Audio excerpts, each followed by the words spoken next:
Hello दोस्तों, आज हम आ चुके हैं अपना लेसन नंबर 2 लेके। ये वन वर्ड सब्स्टिट्यूट सीरीज का दूसरा वीडियो है। हमने पहले वीडियो में कुछ वर्ड सीखे जो रिलीजन या गॉड से रिलेटेड है। आज के इस वीडियो में हम मैरिज से रिलेटेड कुछ वर्ड सीखेंगे जो मेरे एक व्यूअर्स के रिक्वेस्ट पे मैंने डिसाइड किया है।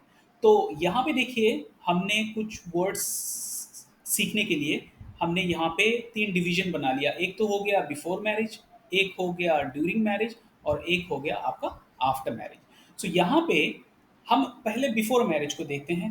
तो यहाँ पे जो पहला वर्ड है ये है प्री मैरिटल। आपने प्रीपेड तो बड़ा सुना होगा।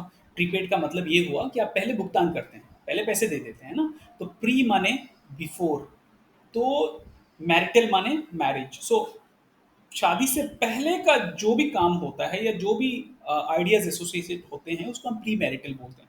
For example pre marital trip, pre marital announcement, pre marital function etcetera. अब आता है एंगेजमेंट। तो आप समझ लो कि एक लड़की है जिसकी एंगेजमेंट हो चुकी है, तो हम उसको बोलते हैं फियोंसे। फियोंसे, इसके ऊपर ऐसे मात्रा लग जाता है, ठीक है। तो फियोंसे, तो ये हो गई लड़की। अब अगर ये लड़का हुआ तो हम लिखते हैं फियोंसे, एक ई रहता है, लड़की वाले पे दो ई रहता है, तो ये हो गया आपका बॉय। तो अब ये हो गया आपका एंगेजमेंट के साथ रिलेटेड है ये वर्ड एंगेजमेंट। अब कुछ कुछ सोसाइटी में एंगेजमेंट का एक सिंबलाइज भी करते हैं हम लोग, जैसे कि फॉर एग्जांपल एक अंगूठा पहना दिया जाता है। कुछ कुछ सोसाइटी में उस अंगूठी का भी एक फिक्स्ड फिंगर रहता है जिसमें वो रिंग फिंगर बोलते हैं, उसमें वो पहनाया जाता है ना। So fiancee is like if it is double E तो ये लड़की हो गई, और if it is just single E ये एक लड़का हो गया। अच्छा, अब कुछ लोग ऐसे हैं जो शादी करते ही नहीं, उन्होंने डिसाइड कर लिया है कि हम शादी नहीं करेंगे। तो हम उस अवस्था को जहाँ पे एक बंदा या बंदी डिसाइड करे कि हम शादी नहीं करेंगे, हम उस कंडीशन को सेलिबेसी बोलते हैं। आपने, हम एग्जाम्पल के तौर पे ले सकते हैं कि नन्स के बारे में सोचिए या फिर मंक्स के बारे में सोचिए। तो बहुत सारे मामलों में नन्स या मॉन्क्स या और भी समाज के डिफरेंट डिफरेंट कंट्रीज में तबके हैं जो डिसाइड करते हैं कि हम शादी नहीं करेंगे, हम किसी मैरिटल रिलेशनशिप में हम नहीं आएंगे। तो इसको हम बोलते हैं सेलिबेसी, ठीक है। तो इसने डिसाइड किया हुआ है कि मुझे जो है मैरिज नहीं करना है, मैरिज नहीं करना है। तो मैंने यहाँ पे एक क्रॉस लगा दिया ताकि मुझे याद रहे कि ये सेलिबेसी का पालन करने वाला जो बंदा होता है वो मैरिज नहीं करना चाहता। अच्छा, इसने तो खुद डिसाइड किया कि मुझे मैरिज नहीं करना है, ठीक है। या फिर उसका एक रिलीजियस बिलीफ या इंस्टीट्यूशन से एफिलिएशन है, कनेक्शन है, तो उसने डिसाइड किया कि मुझे शादी नहीं करना। कुछ लोग होते हैं जो शादी के नाम से ही बड़ा डरते हैं, ठीक है। तो शादी के नाम से डरने का जो कंडीशन है उसको बोलते हैं गैमोफोबिया। अब गैमोफोबिया जो है ये आ गया आपका एक ग्रीक वर्ड हो गया गैमोस। गैमोस का मतलब है, गैमोस का मतलब है मैरिज। गैमोस का मतलब है मैरिज, ओके। सो और फोबिया का मतलब हो गया डर, ठीक है। फोबिया इज डर। तो और फियर आप कह सकते हैं, फियर। सो शादी से जो डरता है, और शादी से मतलब जो डरने का जो सिचुएशन है, जो कंडीशन है, फिनोमेनन है, उसको हम गैमोफोबिया बोलते हैं। तो हम यहाँ पे इसको याद रखना है हमको। तो हम कैसे शॉर्टकट में याद रखें, काम करता हूँ मैं यहाँ पे लिख लेता हूँ मैरिज। और क्योंकि ये डरता है तो मैं यहाँ पे एक खतरा वाला निशान बना लेता हूँ, एक सिंबल, ताकि मैं इसको भूलूँ ना। ओके, सो 440 वोल्ट समझ लो तुम, है ना। तो ये अब मैं देखो, मुझे क्या करना है, मुझे अपने नोट्स बनाने हैं और मुझे याद रखने हैं। अब अगर ये होता कि बस 7-8 वर्ड सीखने से ही मैं किसी भी कॉम्पिटिटिव एग्जाम में या अपना कोई भी एग्जाम हो उसको मैं पास कर जाऊँ, ऐसा तो है नहीं। You have to learn a lot of new words, right. So उसके लिए हम ये नहीं कर सकते कि हम सारे डेफिनेशन को मेमोराइज करें। अगर आपका मेमोरी पावर बहुत अच्छा है, दैट्स अ डिफरेंट मैटर। जैसे कि मेरा मेमोरी पावर इतना अच्छा नहीं है, तो मैं क्या करता हूँ, हर चीज़ को मैं इधर कॉन्टेक्चुअली समझता हूँ या फिर मैं इसे सिम्बॉलिकली साइन लैंग्वेज में लिखने की कोशिश करता हूँ।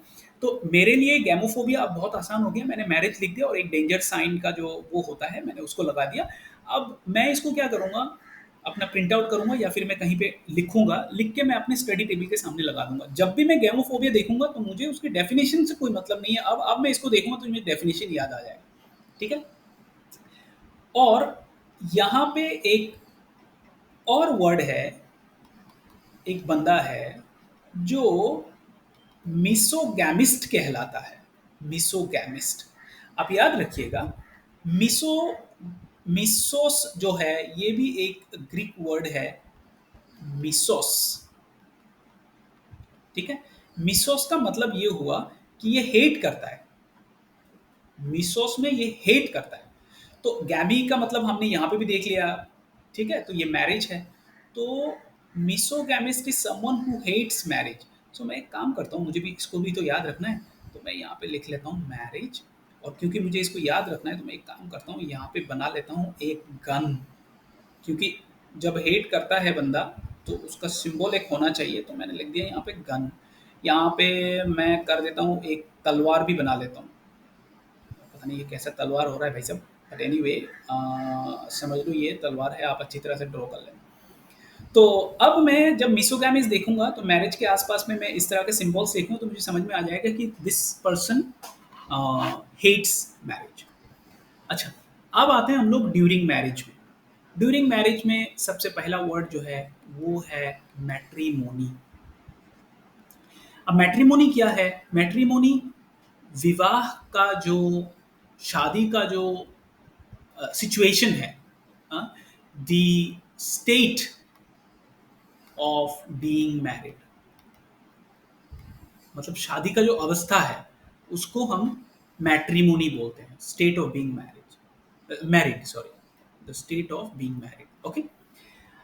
अब आपको कुछ वर्ड्स यहाँ पे सीखने हैं, जैसे कि मोनो का माने हो गया वन, बाई का माने हो गया टू, और पोली का माने हो गया मैनी। ठीक है? तो अब हम कुछ वर्ड सीखेंगे जिनका रिलेशन शादी से होगा, एक से अधिक वाइफ या हस्बैंड से होगा। ठीक है? तो हम यहाँ पे लिखते हैं मोनोगेमी। मोनोगेमी, मोनोगेमी का मतलब क्या हुआ? The practice of having one wife और हस्बैंड। ओके। सो मोनोगेमी में क्या होता है? गैमी अभी हम जान चुके हैं, यहाँ पे हमने गैमिस लिखा हुआ है, गैमो लिखा हुआ है। तो मोनो का मतलब है वन वाइफ और हस्बैंड, एक रहेगा इसमें। ठीक है? अब आता है बिगेमी। इसको बाइगेमी नहीं, बिगेमी बोलते हैं। ओके। बिगेमी का मतलब है यहाँ पे दो, एक से अधिक वाइफ या हस्बैंड होता है। ठीक है? और ये कब होता है, बिगेमी कब होता है? जब you have one existing spouse, आपके पास एक ऑलरेडी एग्जिस्टिंग मैरिड वाइफ या हस्बैंड है, and you are getting married to another man और वुमन। ओके, तब हम बिगेमी बोलते हैं इसको। अब हम आगे जाते हैं। अब आता है पॉलीगैमी। तो आपको पता चल ही चुका होगा पॉलीगैमी का मतलब ये क्या हुआ। पॉलीगैमी का मतलब हुआ having more than one wife. So मैं यहाँ पे लिख देता हूँ कि वन वन प्लस वाइफ। तो इसमें दो हो सकते हैं, तीन हो सकते हैं, चार हो सकते हैं, है ना, पॉलीगैमी। अच्छा, अब आता है ऑपोजिट वाला आइडिया। सो पॉलीगैमी का एक ऑपोजिट वर्ड भी है जिसका नाम है पॉलीएंड्री। अभी आपको ये याद रखना है, ये पॉलीएंड्री भी एक ग्रीक वर्ड है जिसमें एंड्रोस का माने हो गया मैन। एंड्रोस का माने मैन। सो पॉलीएंड्री में क्या हो रहा है? One a wife keeps more than one husband. So one plus husband आ रहा है इसमें, one plus husband. Okay, more than one husband यहाँ पे आ रहा है। ठीक है? तो आप सोच रहे होंगे कि अरे ऐसा कहाँ होता है, हमने तो कभी सुना ही नहीं है। अरे ऐसा होता है उत्तराखंड में, हिमाचल में, और अगर हम इंडिया से बाहर कुछ कंट्रीज के बारे में बात करें तो फिर तिब्बत में, भूटान में, नेपाल में, नाइजीरिया, चाइना एंड ब्राज़ील, इन सब जगहों पे कुछ-कुछ ट्राइब्स हैं, कुछ-कुछ पॉपुलेशन है जो इस तरह के चीज़ों को प्रैक्टिस करते हैं। ठीक है? आप गूगल में सर्च करके देखिए तो आपको इसके बारे में और ज़्यादा नॉलेज मिलेगा। इंटरेस्टिंग एस्पेक्ट है। अच्छा, देन आता है आपका एक वर्ड, कॉन्क्यूबिनाज। ये वर्ड थोड़ा सा डिफरेंट है तो आपको याद रखना है। भाई साहब, इसका एक सीधा सीधा हिसाब है, इसका मतलब है live in relation. Live in relation ये बड़ा चर्चा में है, ये वाला जो टर्म है लिव इन रिलेशन, क्योंकि इसका मतलब ये हुआ कि आप शादी का जो रिचुअल है उसको फॉलो नहीं करते हैं, and you have a partner, आप उस पार्टनर के साथ आप रहते हैं टुगेदर, और इसको हम कंक्यूबिनाज बोलते हैं, जो लिव इन रिलेशन का और एक दूसरा वर्ड है।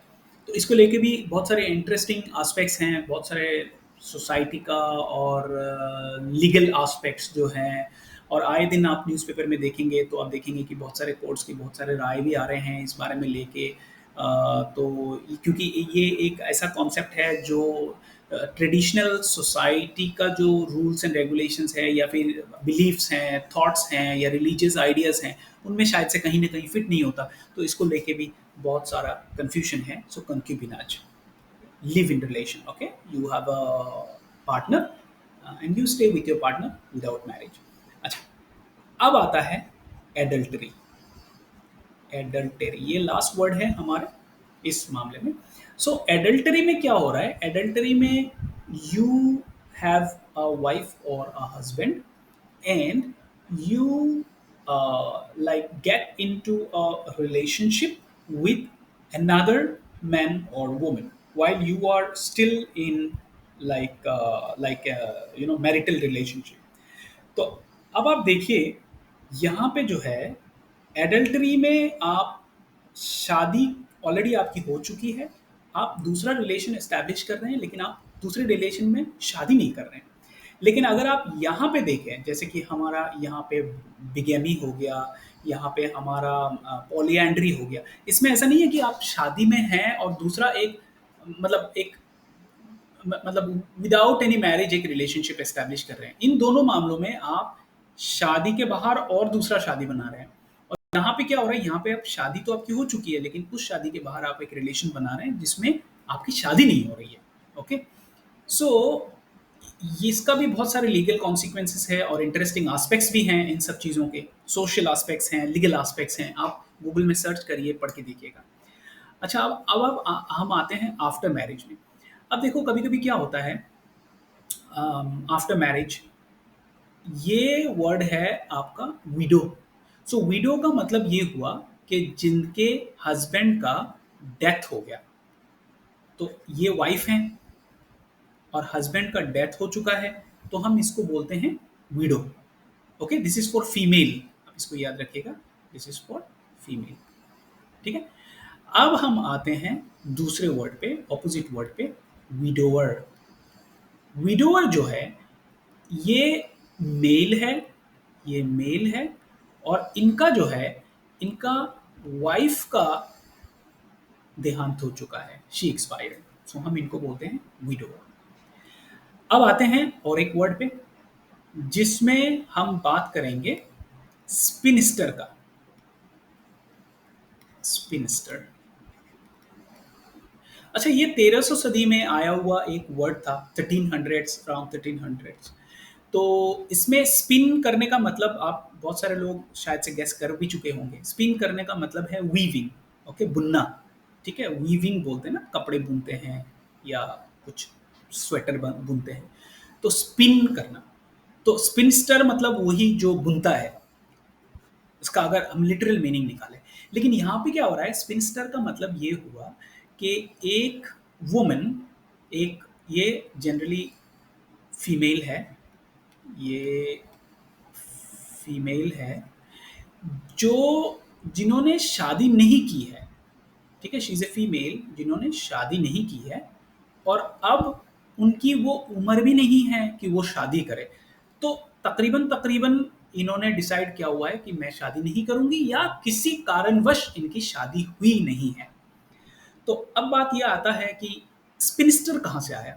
तो अमूमन जो देखा जाता था उस टाइम पे कि जिनकी शादी वगैरह नहीं हुई है, वो उस टाइम पे 1300 सदी के आसपास वीविंग करती हुई पाई जाती थी।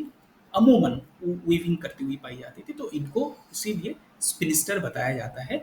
इसका किसी-किसी हिस्टोरिकल कॉन्टेक्स्ट में आप डिरोगेटरी मीनिंग भी देखेंगे, क्योंकि अगर हम इसको ऑपोजिट वर्ड जो है इसका बैचलर के साथ हम अगर हम इसको कनेक्ट करें, ओके, अगर हम बैचलर के साथ इस वर्ड को कनेक्ट करें, just give me one second, let me erase this word, okay, अगर हम इस वर्ड को, इसका एक काउंटर पार्ट है जो है bachelor, okay, late me write it here.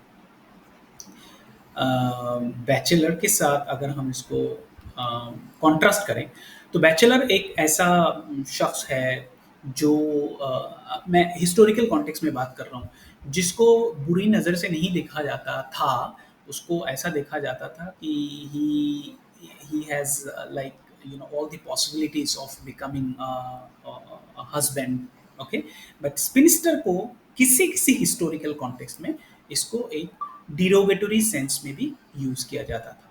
However हमारे यहाँ पे हम ये सोचेंगे कि ये एक फीमेल है जिनकी जिन्होंने शादी नहीं की है और जिनकी उम्र इतनी है कि वो शायद से आप शादी ना करें। अब उसके पीछे कारण क्या है वो देखने वाली बात होगी। अब आते हैं आज के हमारा आखिरी वर्ड जो है, ये है एलिमोनी। अब एलिमोनी का सिचुएशन कब क्रिएट होता है? एलिमोनी का सिचुएशन क्रिएट होता है after divorce, okay, after divorce. और ये किसके साथ रिलेटेड है? एलिमोनी रिलेटेड है आपका पैसे के साथ। तो मैंने यहाँ पे एक डॉलर सिंबल रखा हुआ है ताकि हमको याद रहे। ये एक लैटिन वर्ड है, मतलब इसका ओरिजिन जो है एक लैटिन है। इसका नाम, इसका जो ये आया कहाँ से? एलिमोनिया वर्ड से। Alimonia, let me write it here, alimonia word से आया हुआ है। तो एलिमोनिया का मतलब क्या हुआ है? एलिमोनिया का मतलब हुआ सपोर्ट। अगर हम सीधे सीधे भाषा में समझे तो एलिमोनिया का मतलब हुआ सपोर्ट। सो एलिमोनी वो मॉनिटरी सपोर्ट है जो आफ्टर डिवोर्स हस्बैंड को वाइफ को देना पड़ता है, और ये लीगल है, जो कोर्ट तय करके देता है कि आपको कितना सपोर्ट देना है। और इसमें बहुत सारे लीगल एस्पेक्ट्स भी हैं इसके। जैसे कि मैंने बताया, शादी एक सोशल रिचुअल है, एक सोशल प्रैक्टिस है, और जब भी कोई सोशल प्रैक्टिस होता है तो उसके साथ रिलीजियस बिलीफ्स भी जुड़े हुए होते हैं, कल्चर का जो एक इम्पैक्ट है वो भी जुड़ा हुआ होता है, और साथ ही साथ में इन दोनों को मैनेज करने के लिए लीगल एस्पेक्ट भी उसमें एक बहुत इंटरेस्टिंग रोल निभाता है। तो आज के लिए इतना ही। आई होप आपको ये वर्ड्स याद रहेंगे। मैं आपसे रिक्वेस्ट करूँगा कि जब भी आप नोट्स बनाएं, जिस तरह से मैंने यहाँ पे अपने बोर्ड पे शॉर्ट कट्स यूज़ किए हुए हैं in order to remember these words for a long time, आप भी उसी तरह से अपना नोट्स बनाएं। और don't keep your notes in your copies, क्योंकि आपको वो कॉपीज़ खोलनी पड़ेंगी देखने के लिए। तो आपको क्या करना है, keep your notes like write them in a small piece of paper, और इसको आप पेस्ट करें अपने अपने स्टडी टेबल के सामने, या फिर जिस बेड पे बैठ के आप पढ़ते हैं, या फिर कोई टेबल होगा उसके ऊपर ग्लास होगा, उसके नीचे आप डालें इसको, and keep on looking at it for like 4-5 days 2-3 days depending on आपके जो मेमोरी पावर है उस पर। तो मैं आपसे रिक्वेस्ट ये भी करूँगा कि आप मेरा पहला वाला वीडियो भी देखें। उस वीडियो में मैंने कुछ वर्ड्स डिस्कस किए हुए हैं related to God and religion. बहुत इंटरेस्टिंग वीडियो है, स्मॉल वीडियो है, और हम आगे जाके और किसी वर्ड ग्रुप को लेंगे और इस तरह से एक थीमेटिकली इन वर्ड्स को डिस्कस करेंगे ताकि हमको ज़्यादा से ज़्यादा याद रहे। आप मेरे वीडियो को लाइक करें, शेयर करें, सब्सक्राइब करें, लोगों को बताएं, और ख़ुद भी पढ़ें, औरों को भी पढ़ाएं। और अगर आपका कोई रिक्वेस्ट है, अगर आप कोई सजेशन है, तो डेफिनेटली अपने कमेंट बॉक्स में उसको लिखें। मैं हर कमेंट्स को पढ़ूंगा और कोशिश करूंगा कि उसका जवाब दे सकूं, या तो लिख के या तो वीडियो बना के। Thank you so much. मिलते हैं अगली वीडियो में।